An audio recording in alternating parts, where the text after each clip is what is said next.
I have the same problem. My Huskee 22-ton log splitter won't keep prime, it just runs for a few seconds then stops. I can prime it again, then it starts for a few seconds and stops again.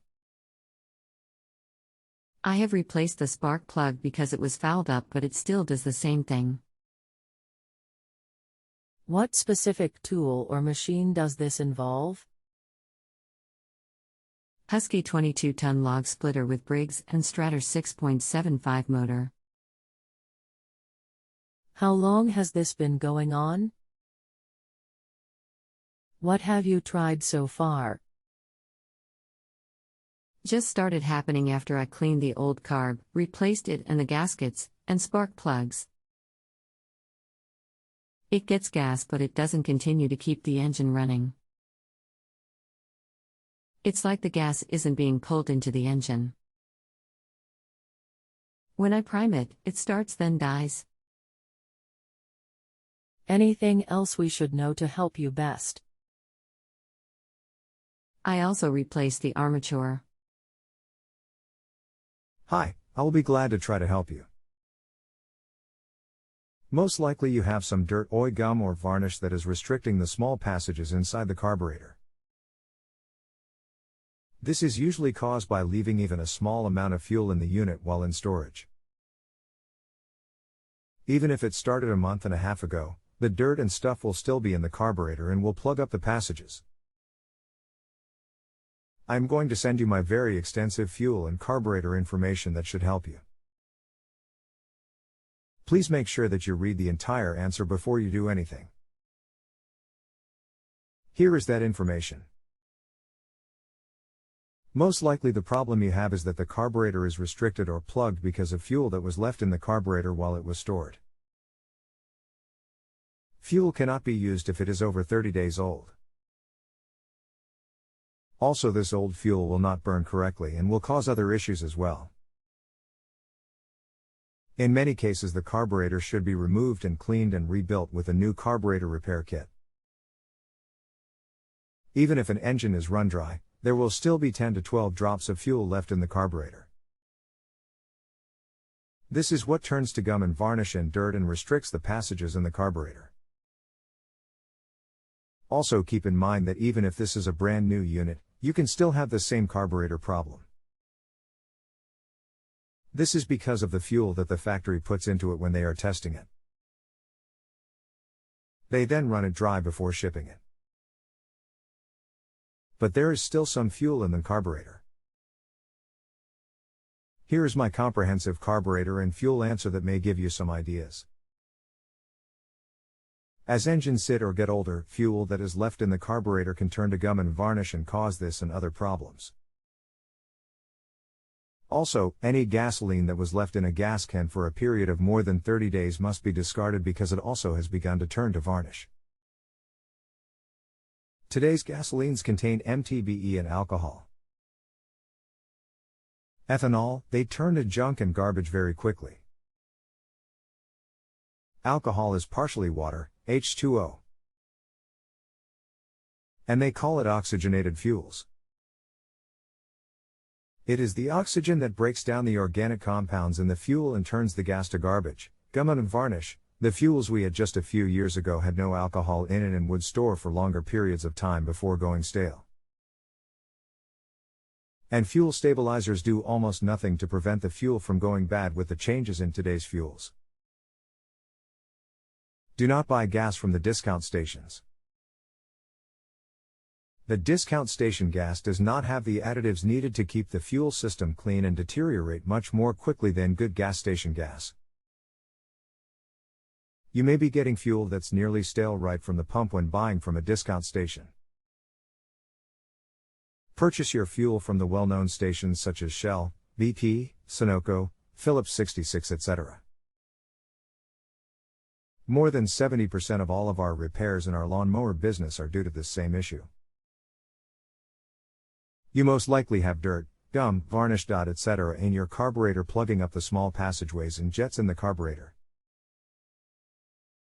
The carburetor must be removed from the engine. Clean all parts with carburetor cleaner and blow out all the small holes and passageways with compressed air.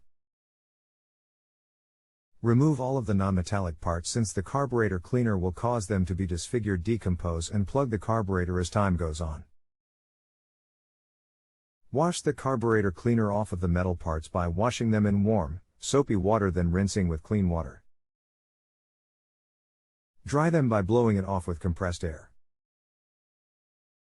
Make sure that all the passageways are blown dry before reassembling.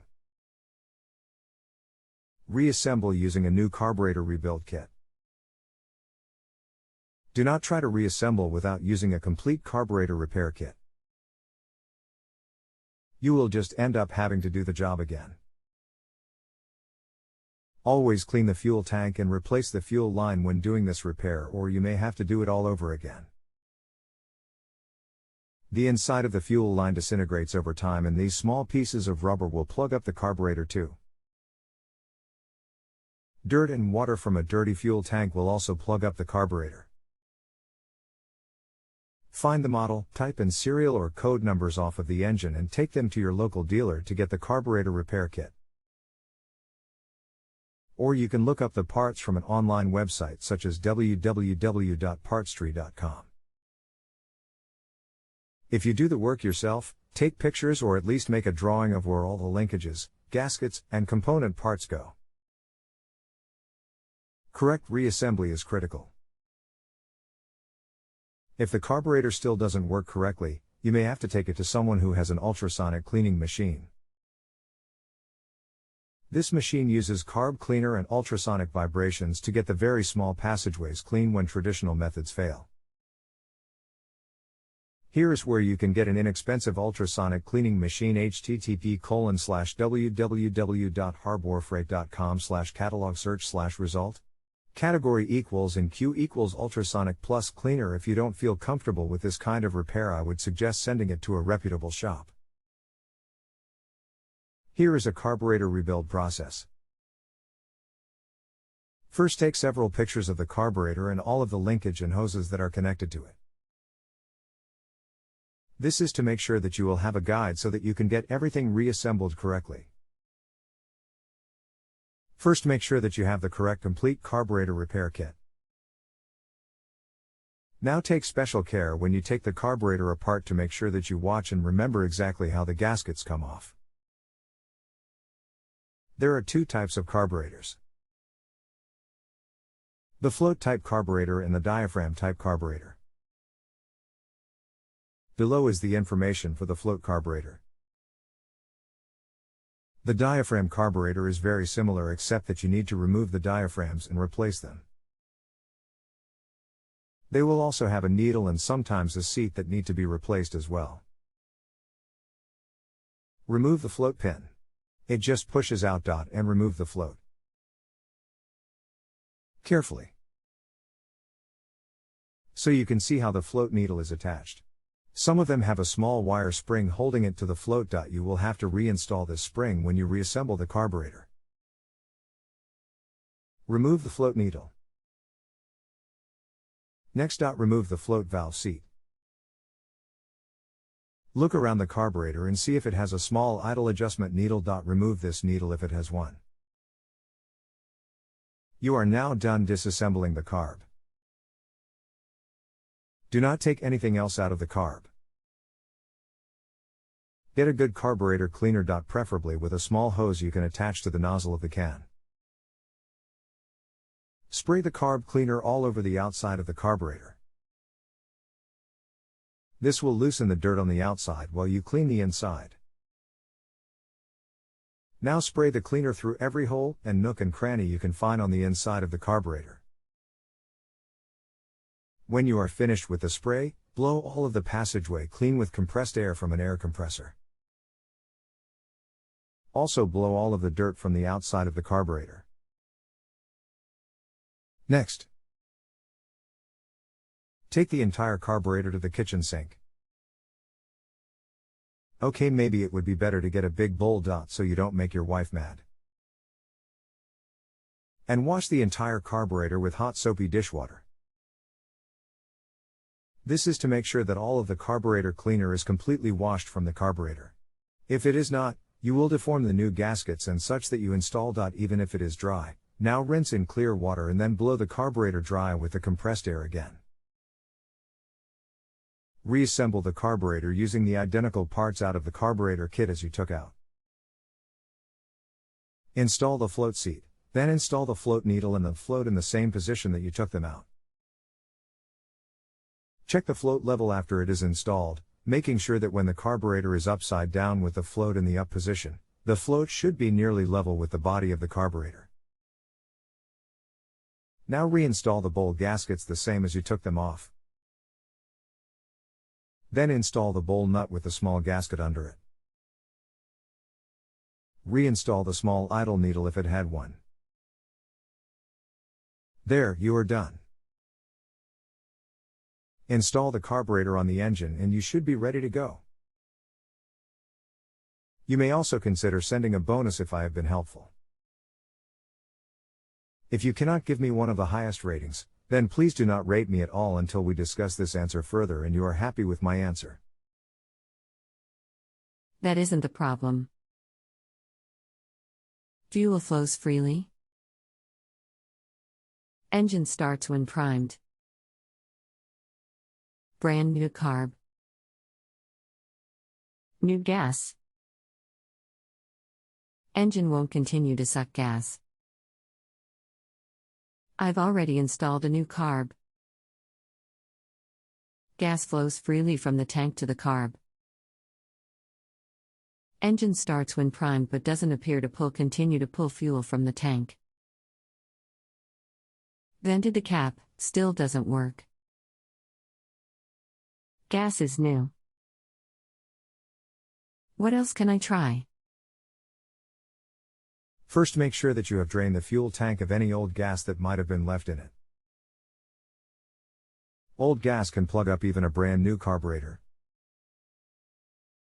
There could also have been a little bit of water in the tank that will immediately plug up the carb passages. Then, remove the fuel line from the carburetor, get a coffee can, and hold the hose over the can and turn the engine over with the starter. You should see a pressurized squirt of fuel come out of the hose each time the engine turns over. If not, then you may have a fuel pump that has gone bad and will need to be replaced. Also, if you did not replace the fuel filter, this needs to be done. A clogged fuel filter can cause this issue. Also, a leaking gasket where the carburetor fastens to the block of the engine can also cause this.